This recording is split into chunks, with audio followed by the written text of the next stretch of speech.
제가 요한복음 강해를 2017년 1월 8일부터 시작을 했습니다. 그래서 4년 반 정도가 지나서 이제 오늘 71번째 설교로 이제 끝을 맺게 되겠습니다. 자, 그 마지막 설교는요, 예수님께서 베드로에게 주신 명령 22절에 너는 나를 따르라, 이 말씀을 가지고 여러분과 함께 나누겠습니다. 자, 여러분, 이 독일어에서요, 뒤따름이라고 하는 의미를 갖는 나폴게라는 이 말의 뜻이 뭐냐면 제자도입니다. 제자도. 영어로는 discipleship이죠. 자, 그러니까 너는 나를 따르라 라고 하는 그 말씀의 의미는 너는 내 제자의 길을 가라 라고 하는 그런 말씀이에요. 여러분, 우리가 여기서 분명히 해야 할 것은요, 신앙이라는 것은 어떤 교리를 내가 인정하거나 또는 교회 활동하는 자체가 아닙니다. 신앙은 내가 예수를 믿는 거잖아요. 그 믿는 것은 본질적으로 예수 그리스도를 뒤따르는 것입니다. 내가 갖고 있는 이 믿음이 과연 올바른 믿음인가, 진실한 믿음인가라고 하는 것은 오직 믿음의 대상이 되는 예수 그리스도를 뒤따르는 순종을 통해서 증명이 되는 것입니다. 그렇기 때문에 여러분, 우리 예수를 뒤따르는 이 제자의 길이라는 것은 뭐 가도 되고 안 가도 되고 그러는 거 아닙니다. 자, 독일의 유명한 신학자 보네퍼가 이런 말했어요. 하나님의 은혜를 받았음에도 제자의 길을 가지 않는다면 이것은 값싼 은혜이다. 값싼 은혜는 그리스도를 뒤따름이 없는 은혜, 십자가 없는 은혜, 살아계신 인간이 되신 예수 그리스도 없는 은혜이다. 이런 값싼 은혜가 교회의 불구대천의 원수이다. 그랬어요. 교회의 불구대천의 원수는 뭐 안 믿는 사람들이 교회를 비방하고 공격하고 세상이 박해하고 그것이 아니라 이거예요. 예수를 믿는다고 하고 은혜를 받았다고 함에도 불구하고 예수를 뒤따르려고 하지 않는 사람들이 교회 안에 많이 있을 때 그것이 교회를 무너뜨린다 이거죠. 그 값싼 은혜를 가진 사람, 그것이 진짜 교회의 불구대천의 원수다. 여러분, 공감이 되지 않습니까? 내가 정말 은혜를 깨닫고 은혜를 받았다고 한다면 반드시 우리는 예수의 뒤를 따라야 합니다. 예수님께서 오늘 여기서 명하십니다. 너는 나를 따르라. 여러분, 어떻게 하시겠습니까? 오늘 다시 우리의 삶을 돌아보고 결단할 수 있기를 바랍니다. 자, 그렇다면은 우리가 예수를 따른다고 하는 것이 어떤 것인가? 그래서 우리가 오늘 이 성경 속에서 몇 가지로 생각을 좀 해봐요. 첫째로는 자기를 부인하는 것이다. 자, 예수님이 베드로에게 18절에서 이렇게 말씀하십니다. 내가 진실로 진실로 내게 이르노니 내가 젊어서는 스스로 띠뛰고 원하는 곳으로 다녔거니와 늙어서는 네 팔을 벌리리니 남이 내게 띠띠우고 원하지 아니하는 곳으로 데려가리라. 자, 베드로가 젊을 때와 늙을 때를 이렇게 대조해가지고 예수님이 말씀하십니다. 자, 우리는 이 말씀을 그저 네가 젊었을 때는 자유로웠지만 이제 늙게 되면은 남에게 속박을 받고 그리고 마지막에는 다른 사람에서 죽임을 당할 것이다. 이렇게 볼 수도 있습니다. 자, 그런데 우리가 좀 다른 관점으로 보기 위해서요, 늙어서는 네 팔을 벌리리니 라고 하는 말에 좀 주목을 해봐요. 자, 우리 성경에는 누가 베드로의 팔을 벌린단 말인가 하는 것이 이렇게 명확하게 들어오지가 않습니다. 저는 예전에 이 성경을 그냥 쭉 읽을 때요, 아마 베드로가 붙잡혀 가가지고 사람들이 이 베드로의 두 팔을 쫙 벌려서 십자가에 못 박히는 그런 장면을 연상을 했어요. 자, 우리나라 이제 표준 세번역이라는 성경이 있는데 거기서 이것을 남들이 내 팔을 벌리리니 이렇게 번역을 했는데 이것은 아주 잘못된 오역입니다. 여러분, NIV 성경을 우리가 영어 성경을 보면은요, 내가 늙게 되면은 네가 너의 손을 벌리게 될 것이다, 이렇게 번역이 돼 있잖아요. 다른 영어 성경이나 또 독일어 성경 다 똑같이 이렇게 돼 있습니다. 그래서 팔을 벌리는 주체가 베드로라고 하는 것을 분명히 말합니다. 자, 이것은요, 베드로가 붙잡혀갈 때 순순히 자기의 손을 이렇게 내미는 장면을 그리고 있는 말씀이에요. 자, 우리가 이 장면을 앞에 있는 말씀, 내가 젊어서는 스스로 띠뛰고 원하는 곳으로 다녔거니와 라고 하는 것으로 대조해서 우리가 한번 생각을 해봅시다. 자, 여러분, 베드로가 젊었을 때는요, 우리가 성경을 또 여러 가지 글들을 유추해서 볼 때 그는 아주 마음대로 살았던 것 같아요. 예수님 말씀대로. 그는 남의 밑에 들어가서 이렇게 일할 사람이 아니에요. 누구에게 속박받지 않는 아주 자유로운 영혼이었습니다. 또 그 아주 리더십이 있었잖아요. 그래서 아마 갈릴리 호수의 어부들을 아마 다 휘어잡았을 거예요. 그 눈밖에 나면은 감히 갈릴리 호수에서 고기잡이를 하지 못했을지 모릅니다. 그리고 그 성격이 아주 다혈질이잖아요. 급합니다. 목소리도 우렁찼을 거예요. 혈기등등했을 것입니다. 자, 이런 그가 예수님의 부르심 받고 그의 제자로 나섰지만 아직 제자의 삶이 아니었습니다.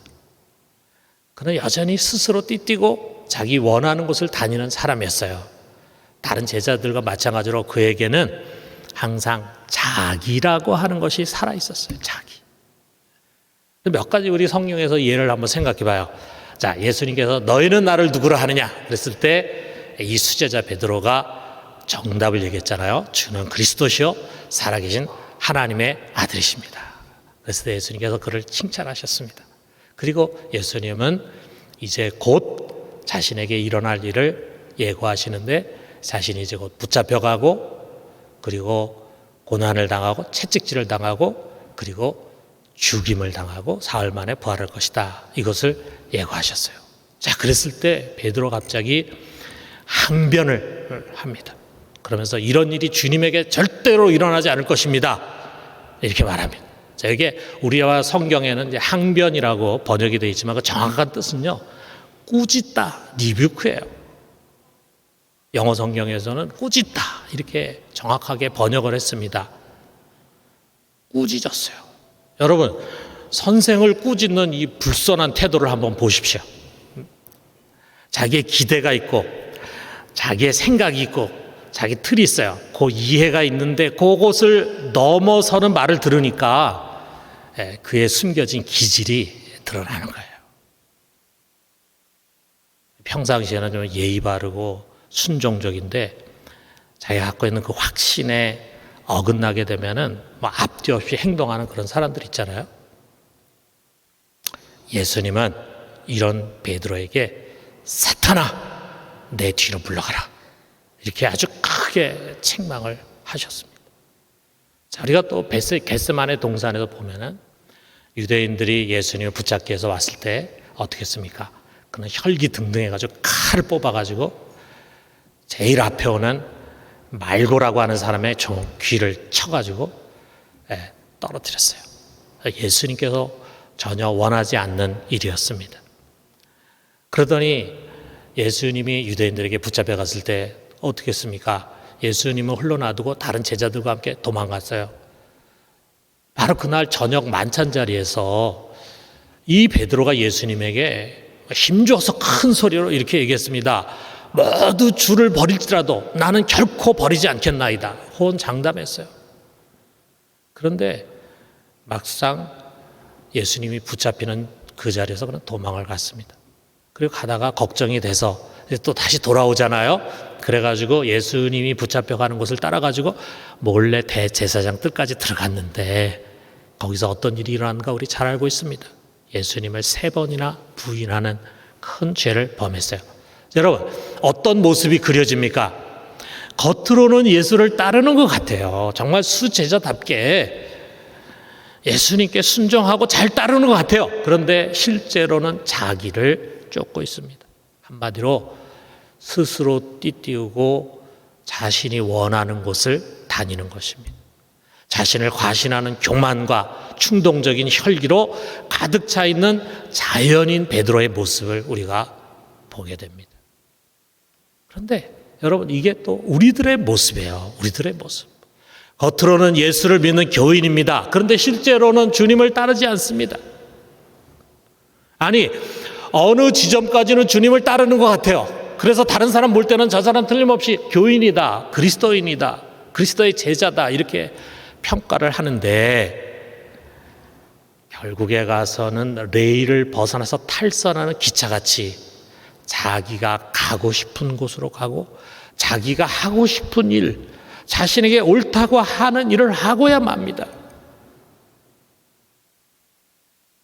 이런 우리의 모습은요, 주인에게 잘 순종하도록 길들여진 군마 있잖아요. 군마가 아니라 누구에게도 속박받기를 원하지 않는 아주 거칠은 야생마와 같은 거예요. 훈련되지 못한 야생마.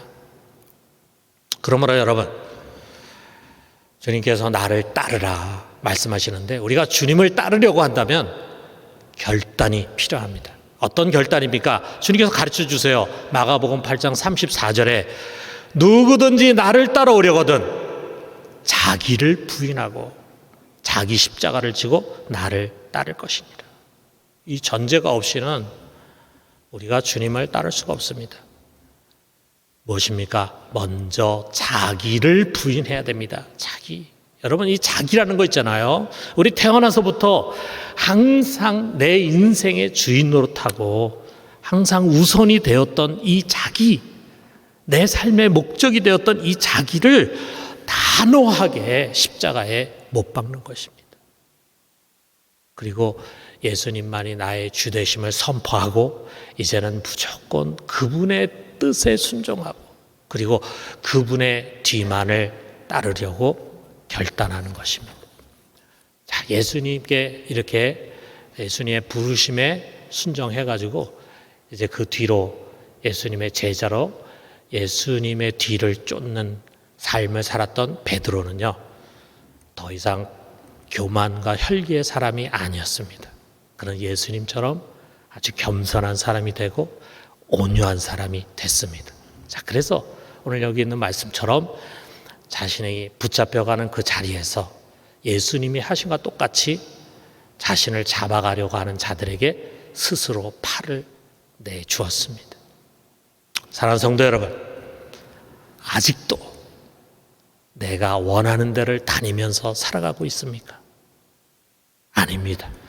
여러분, 이 나를 부인하고 예수님을 뒤따르는 진정한 제자들이 되기를 주님의 이름으로 축원합니다. 자, 두 번째로는요, 어떠한 죽음을 갖는 것이다, 이것입니다. 예수님 베드로에게 미래에 맞이할 어떠한 죽음을 예고하십니다. 18절 하반절에서 19절 상반절 보니까 늙어서는 내 팔을 벌리리니 남이 내게 띠띠우고 원하지 아니한 곳으로 데려가리라. 이 말씀을 하심은 베드로가 어떠한 죽음으로 하나님께 영광을 돌릴 것을 가리키심이로라 그랬습니다. 너는 사람들에게 붙잡혀서 그 사람들의 손에 의해 죽임을 당할 것이다. 그리고 이제 실제로 그 일이 역사 속에서 일어났잖아요. 네로 황제 시대에 베드로는 바울과 함께 붙잡혔습니다. 그리고 감옥에 갇혀서 많은 고초를 겪었습니다. 그리고 마지막에 죽임을 당했죠. 자, 교부 클레멘스라고 하는 사람이 고린도인들에게 보낸 편지라는 곳에서 이렇게 글을 썼어요. 베드로는 많은 고문과 끔찍한 일을 당하고 우리들 가운데 모범이 된 수많은 선택받은 사람들 중 하나가 되었다. 그러면서 베드로의 순교 사실을 전하고 있습니다. AD 64년에 그는 순교를 했는데 어떻게 순교했냐면 십자가에 못 박혀 이제 순교를 하는데 전해오는 말에 의하면 우리 주님 예수 그리스도께서 십자가 위에 매달렸는데 내가 어떻게 감히 그와 똑같이 매달릴 수 있는가? 나는 거꾸로 매달게 해달라. 그래가지고 십자가에 거꾸로 매달려 죽었다고 합니다. 그것이 예수님의 예언대로 베드로의 죽음이었습니다. 여러분, 이렇게 묻고 싶습니다. 우리 모두가 언젠가는 죽게 되는데 여러분 어떠한 죽음을 원하십니까? 한때 우리 사람들은요, 웰빙이라고 하는 것에 관심이 많이 가졌어요. 어떻게 하면 우리가 좀 더 건강하게 살 수 있는가? 어떻게 하면 좀 더 의미 있게 살 수 있는가? 그렇게 해서 뭐 웰빙과 관련된 음식, 뭐 웰빙과 관련된 운동, 뭐 이런 것들이 막 유행했잖아요. 자, 그런데 이제 우리가 고령화 사회가 됐어요. 이제 웬만한 사람들은 90세 넘어서 살게 됩니다. 자, 그러다 보니까 이 고령화 시대의 화두는 well dying이에요. 어떻게 하면은 잘 죽을 수 있을까? 자, 오랜 시간 병상에서 병과 싸우면서 고통과 싸우면서 그리고 남은 가족들 괴롭히면서 그렇게 살고 싶지 않다 이거죠. 그래서 이 well dying에 맞춰가지고 9988이라는 말이 나왔어요. 여러분 아시죠? 9988. 99세까지 팔팔하게 살다가 잠자듯이 죽고 싶다. 9988. 좋은 말인 것 같아요. 여러분들 모두가 다 그렇게 99세까지 팔팔하게 살다가 잠자듯이 이렇게 세상 떠나면 좋겠습니다. 자, 그런데 우리가 이 죽음이라고 하는 것을 한번 연상해 봐요. 죽음이라고 하는 것은요, 우리가 지금까지 살아온 삶의 마지막 종착역 아닙니까? 자, 그런데 그 종착역을 어디로 정하느냐에 따라서요, 가는 길이 달라집니다. 여러분, 만약에 우리가 아무 걱정 근심 없이 아프지도 않고 그냥 평안하게 죽고 싶다, 이런 웰 다잉을 목표로 한다면은 우리는 그것을 위해서 준비하고 그것을 위해서 기도하고 그것을 바라면서 어떻게든지 그렇게 살려고 하게 될 것입니다. 자, 그런데 여러분, 우리가 오늘 우리에게 주신 말씀 앞에서 우리가 생각해 봐요. 주님을 뒤따르는 제자가 갈망하고 바라야 할 그런 죽음은 과연 어떤 죽음이 돼야 할까? 여러분, 예수님께서 베드로에게 예고하신 죽음 한번 생각해 봐요. 19절 하반절에 우리 다시 한번 보면은 베드로가 어떠한 죽음으로 하나님께 영광을 돌릴 것이라고 하셨습니다. 다시 말하면은 베드로는 그의 죽음을 통해서 하나님께 영광을 돌렸어요. 베드로의 죽음은 고난의 죽음이었지만 하나님께 영광을 돌리는 죽음이었습니다. 우리가 그런 죽음을 또 우리 성경에서 보게 되죠. 스데반이라고 하는 최초의 순교자가 있습니다. 사도행전 7장 55절에 스데반이 마지막 순교당하는 장면이 이렇게 묘사됩니다. 스데반이 성령 충만하여 하늘을 우러러 주목하여 하나님의 영광과 및 예수께서 하나님 우편에 서신 것을 보고, 스데반이 죽는 이 장면 속에서 하나님 영광 받으시고 우리 예수님은 그 자리에서 벌떡 일어나셨다. 성부 하나님과 성자 하나님께 영광을 돌리는 죽음을 스데반은 맞이한 것입니다. 여러분, 나의 죽음, 우리의 죽음은 어떤 모습일까? 우리는 모르죠. 우리는 우리의 미래를 알 수가 없죠. 그러나 한 가지, 그것이 고통스럽건 아니면 편안한 임종이든 나의 죽음은 하나님께 영광을 돌리는 것이어야 한다. 이것입니다. 여러분, 우리의 삶의 목표가 무엇입니까? 하나님께 영광을 돌리는 삶을 사는 거잖아요. 마찬가지로 우리의 죽음도 역시 그분의 영광을 위한 것이 되어야 합니다. 로마서 14장 8절에 있는 말씀 있잖아요. 우리 같이 한번 읽어봅시다. 우리가 살아도 주를 위하여 살고 죽어도 주를 위하여 죽나니 그러므로 사나 죽으나 우리가 주의 것이로다.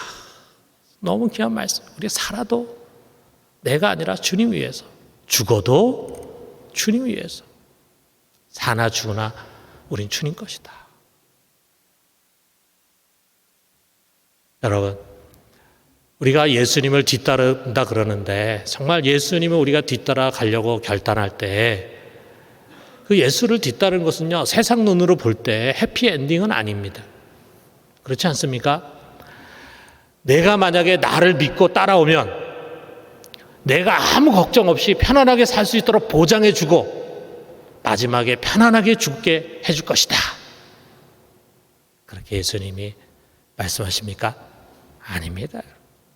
우리 주님은요, 그 뒤를 따라오는 제자들에게 아무것도 보장해 주지 않습니다.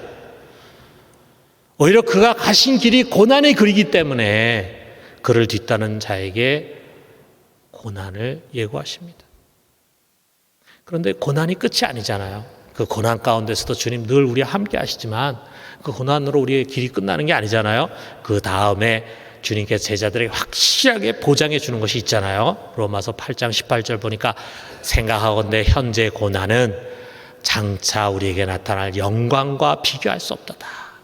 그 고난 뒤에 황홀한 영광은 우리에게 보장이 되어 있습니다. 주님께서 그것을 약속하십니다. 그래서 아까 얘기한 보네포가 또 이런 멋있는 말을 했어요. 제자들에게는 아무것도 보장되지 않는다. 부르시는 그리스도만이 보장이시다. 그러나 그것은 영원한 세계로 들어가는 가장 확실한 보장이다. 여러분, 우리가 주님 따라갈 때 세상적인 보장 주님께 주시지 않습니다. 그런데 그리스도가 우리의 보장이에요. 그리고 그것은 영원한 생명으로 들어가는 가장 확실한 보장입니다. 사랑하는 성도 여러분, 우리의 목표는 세상 사람들이 말하는 웰빙이 아닙니다. 여러분, 우리의 목표는 하나님께 영광을 돌리는 삶입니다. 여러분, 우리의 목표는 웰다잉이 아닙니다. 우리의 목표는 하나님께 영광을 돌리는 죽음입니다. 여러분과 저의 죽음은 하나님 기쁘시게 하고 하나님 영광 돌리는 그런 죽음이 돼야 합니다. 거기에 고통이 수반되건 아니면 편안한 죽음이건 상관없이 우리의 죽음은 그런 죽음이 돼야 합니다. 그것이 우리의 목표입니다. 사랑하는 성도 여러분, 모든 삶과 그리고 마지막 죽음에서 오직 하나님께만 영광 돌리는 그리스도의 제자가 되기를 주님의 이름으로 축원합니다. 자, 마지막 세 번째로는요, 각자 자신의 부르심을 쫓아가는 것이다. 너는 나를 따르라 라고 하는 말씀을 듣고는 예수님의 뒤를 쫓아가던 베드로가 갑자기 뒤를 돌아봤습니다. 그랬더니 누가 보이냐 하면은 성경에서는 주님이 사랑하시는 자 이렇게 표현되어 있는데 누구겠어요? 이 성경을 쓴 요한이잖아요. 요한. 베드로 제일 가깝게 지낸 동역자. 우리 사도행전에서도 보면은 항상 베드로와 함께 교회 리더로서 동역했던 요한. 그 눈에 들어오는 거예요. 궁금해졌습니다. 나의 죽음에 대해서는 말씀하셨는데 저 요한은 어떨까? 그래가지고 이제 예수님께 묻는 거예요. 주님, 이 요한은 어찌 되겠습니까? 그러자 주님께서 베드로에게 대답하셨습니다. 22절에 보니까 내가 올 때까지 그를 머물게 하고자 할지라도 내게 무슨 상관이냐? 너는 나를 따르라 하시더라 그랬어요. 자, 베드로가 예수님께서 하신 그 말씀의 의도를 정확하게 읽지를 못했어요. 그리고 앞에 부분만 귀에 쏙 들어왔습니다. 뭐냐면 내가 다시 올 때까지 그를 머물게 할지라도, 이 말씀 가지고 나가서 사람들에게 내가 예수님께 직접 들었는데 요한은 죽지 않는다 그러셨더라 이렇게 얘기를 했어요. 그러니 사도 베드로가 하나님께 직접 들었다 그러니까 다른 사람 그거 다 믿지 않았겠어요? 그런 말들이 쭉 유포가 돼 있었단 말이죠. 그래서 이제 요한이 그것을 해명하기 위해서 이 내용을 쓴 것 같습니다.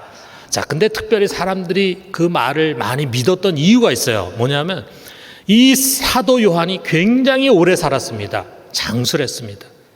그가 이 요한복음을 기록할 때는요, 이미 베드로와 다른 사도들은 다 순교했어요. 그들이 이미 다 죽은 다음에 지금 사도로서는 요한이 홀로 남아가지고 지금 이 요한복음을 쓴 것입니다.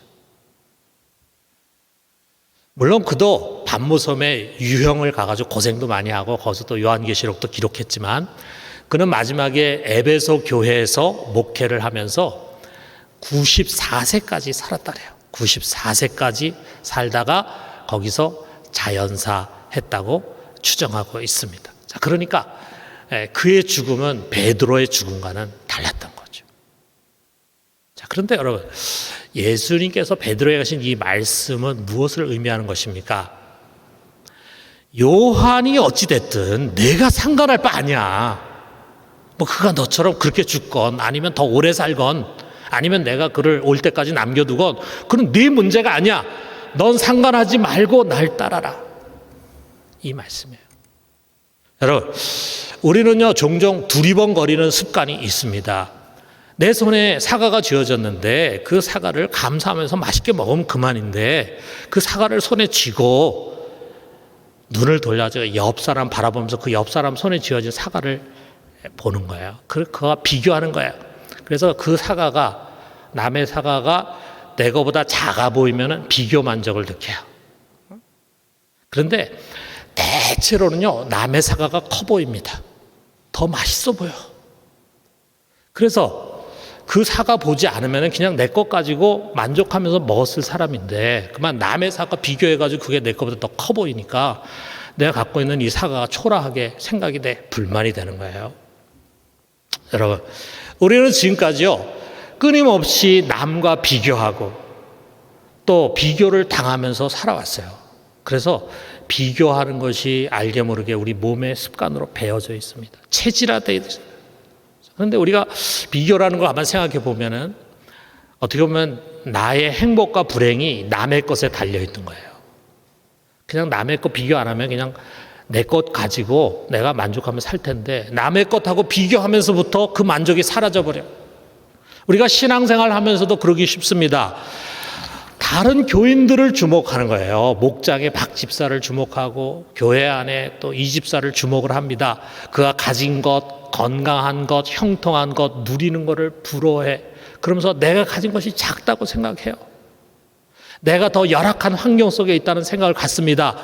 그러다 보니까 알게 모르게 주님 왜 이렇게 불공평하십니까? 하면서 주님에 대한 섭섭함과 원망의 마음을 갖습니다. 내가 행복하지가 않아져요. 여러분, 우리 모두는요 각각 다른 모습으로 다른 길로 부르심을 받았습니다. 이것을 우리 잊어서는 안 됩니다. 여러분, 우리 달란트 비유를 생각해 봐요. 모든 사람에게 5달란트를 주지 않았잖아요. 어떤 종에게는 5달란트, 어떤 종에게는 2달란트, 어떤 종에 1달란트를 줬어요. 예수님이 차별하는 거 아니잖아요. 여러분, 베드로는 이른 시간에 AD 64년에 붙잡혀 가가지고 십자가에 거꾸로 매달려서 정말 온갖 고통 가운데 이렇게 순교를 했습니다. 그런데 그로부터 36년 지난 뒤에 요한은 90세 넘게 장수하면서 자연사를 했어요. 여러분, 주님께서 불공평하신 것입니까? 그게 아닙니다. 주님의 부르심은 그리고 주님의 인도하심은요 우리 각 사람 다 다른 거예요. 주님께서 베드로를 인도하신 것이 다르고 요한을 인도하신 것이 다르신 것입니다. 주님께서 우리에게 말씀하십니다. 그게 무슨 상관이냐? 박 집사가 처한 환경, 김 집사에게 주어진 다른 길이 내게 무슨 상관이냐? 너는 그냥 나만 바라보고 나를 따르라 말씀하십니다. 그렇습니다. 여러분, 우리 주님만 바라봐요. 주님은 우리를 비교하지도 않고 우리 외모를 가지고 우리를 판단하지 않으십니다. 여러분, 지금 주님께서 나에게 주신 그 길이 나에게는 가장 좋은 길입니다. 나보다 훨씬 더 좋은 환경을 갖고 있는 박 집사가 나에게 맞는 게 아니에요. 지금 주님께서 나에게 주신 그것이 나에게 가장 맞는 거예요. 건강하건 병들었건 부유하건 가난하건 지금 내게 주신 환경, 지금 내게 주신 사람들, 나의 남편, 나의 아내, 나의 부모, 나의 자녀, 그것이 최고의 은혜입니다. 여러분, 그렇게 믿으십니까? 우리 그렇게 믿도록 합시다. 그러므로 우리에게 주어진 길에 만족하고 감사합시다. 그리고 오직 주님만을 바라보면서 묵묵히 그 주님의 뒤를 따라갑시다. 그래서 각각 심겨진 곳에서 우리 꽃을 피우고 열매를 맺어요. 그래서 마지막 날 우리 모두가 다 주님 앞에 잘했다, 착하고 충성된 종아 칭찬받는 우리 모두가 되기를 주님의 이름으로 축원합니다.